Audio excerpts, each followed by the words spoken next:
ana yurdum, ben seni çok sağındım. Tatarsız kaldım, ben yarıldım.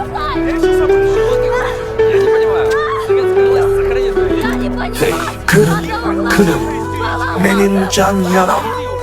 Ey kırım, kırım, göz yaşım tamam.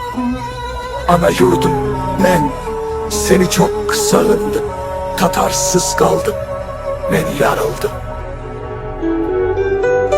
Ey kırım, kırım, benim can yaram.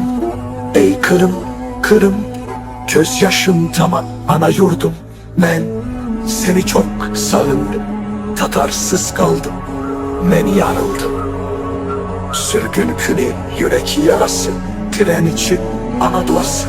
Bala bağırıp ama ölmekte, karnımda bala soğuk demde. Ben yaşamadım, yaşanan çağı, köbete yerken nenem sağdı. Ben olmayıp Kırım'da ne fayda, kaldım kanay her sabah ayda. Ey Kırım, Kırım, benim can yaram.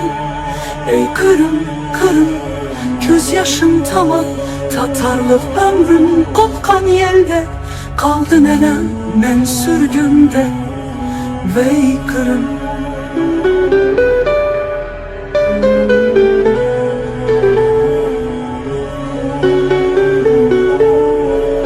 Bahçesaray cami sesinde, çocuklarım cumma içinde. Hocam dua ederdi bir vaktlar, Ruslar yıktı, taşlar çatlar. Ama gözlerim tren yolda, kardeşim ağlar o da tokta. Ben kaytmayıp Kırım torpağına, canım yanar dünya yalanına.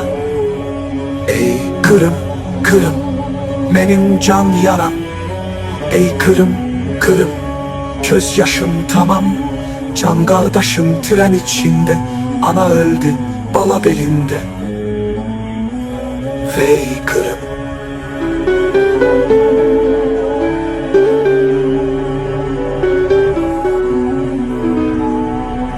Oh, yalan dünya nece yandırdı, Tatarlarını kırdı sürdürdü. Biz yaşayımız ama bölündük, canlar yanız, yurtlar bölük. Allah Allah, unutma bizi, Tatarlarını can önür sizi. Katil olduk lakin yaşayık, kayda bolsak içimiz Kırım. Ey Kırım, Kırım, benim can yaram. Ey Kırım, Kırım, göz yaşım tamam. Bir biz değil kop Tatar ağlar, bir biz değil yaram kanlar. Vey Kırım.